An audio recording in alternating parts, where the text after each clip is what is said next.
Okay, thanks. It's been in my family since, I think about 1860. It might even be earlier, when the first land grants were given. So we're the first people there. Somebody else was there too, but been there a long time. So there's been a lot of, there's been a lot of degradation at my farm because of the practices that happened. One of them was, the government gave landholders money to pull out the trees, and now we're trying to put back the trees. So in that interim and overgrazing, there's a lot of damage on my property, and I remember walking over it when I was 17, and I just thought, God, how are we going to fix this, And here I am, a few years older, and and I just feel like I've just begun, So I think it'll be well and truly into the future when we see the results of some of those streams and wetlands, over the whole place. It's going to take a long time, but originally it was a superfine self-replacing merino flock, and now it's a mixed enterprise, and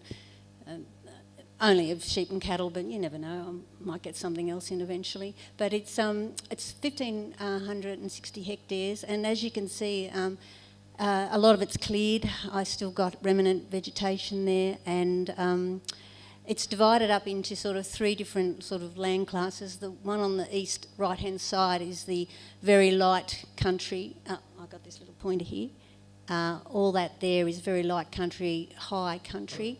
It's granite with a lot of sodic soils, and then the middle section here is like moving on a better structured soil, and then on the western, that's sort of more my productive side. And you can't see this very well because I had the contours.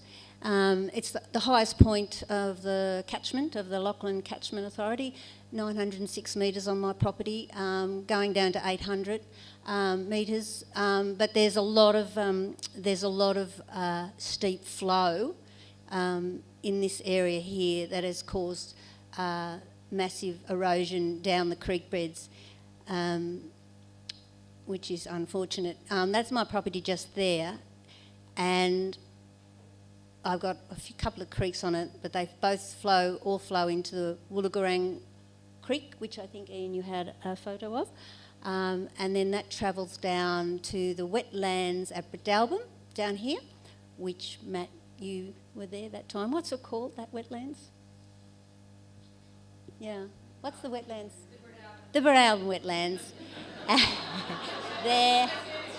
Eh? Wet swamp, whatever, and then that goes into the Lachlan, doesn't it? Somehow or other that goes into the Lachlan, correct? I can't see the little creeks joining up, but I'm told that that's what happens. So you could say that I'm the highest point of the Lachlan River, and I know there's a couple of other catchments that are high too in that upper Lachlan, but my one's enough for me to deal with. You can see here the hills behind. That's where you get a lot of water flow. But this is one site. I've got many sites.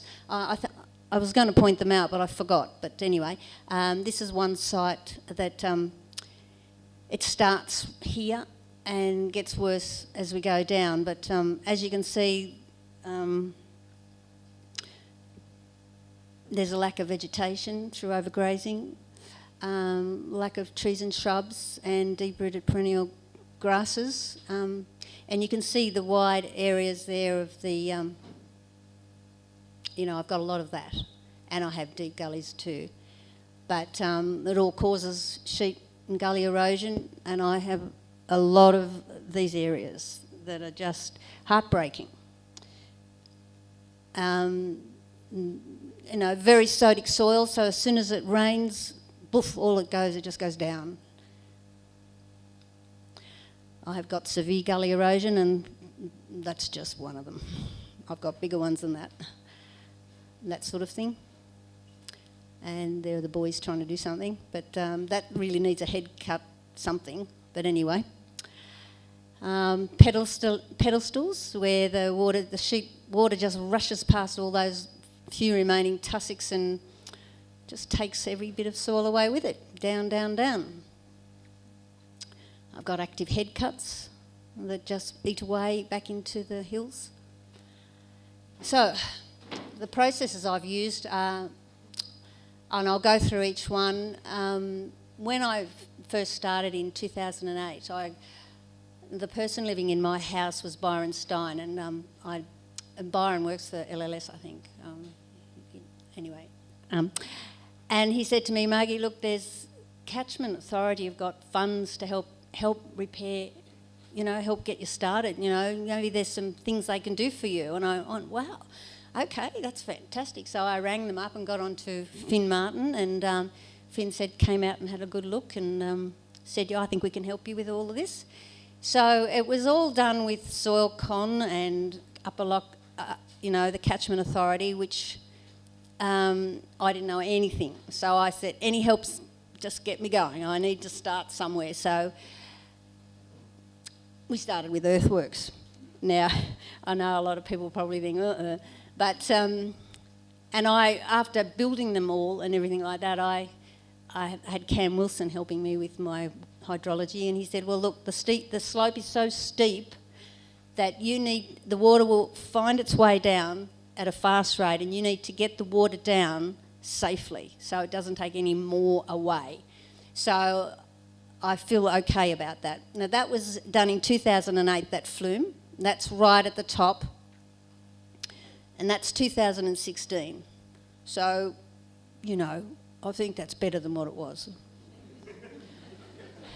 That's that's looking from the rock outwards, and that's 2016. There's been a lot of help from volunteers, from workawayers, from my friends, from Cam, who's just passionate, from my daughter to my very good friend Keith, and I'd just like to say thank you to everybody. And I do actually want to say, have I got time for that? To thank you guys, Greening Australia and Mary and Laurie and Hayden, for being passionate and helpful and willing to help me out. And I've just got a few more people I want to thank because it's a big task.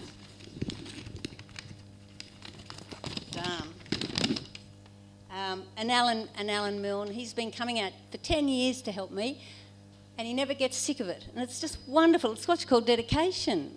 He wants to see it fix up before he shuffles this earth. And I go, well, thank you. I'll make you pikelets. Yvette Smart, she's not with the LLS anymore, but the LLS have been fantastic because they've helped me sponsor grants to divide paddocks up to make smaller so I can graze more strategically.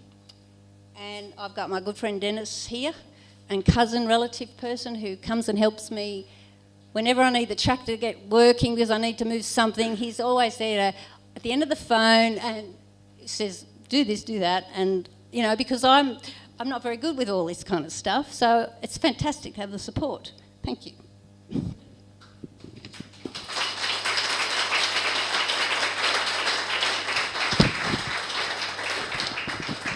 And just to finish off, that's my focus, growing healthy soils for healthy grasslands, diverse species, content animals and happy people.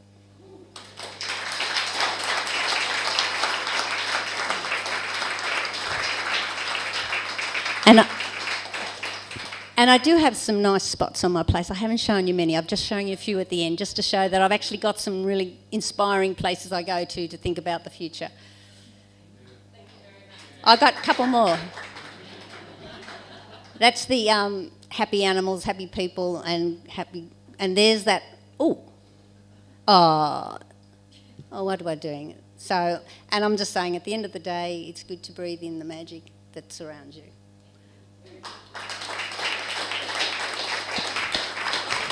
Thank you very much.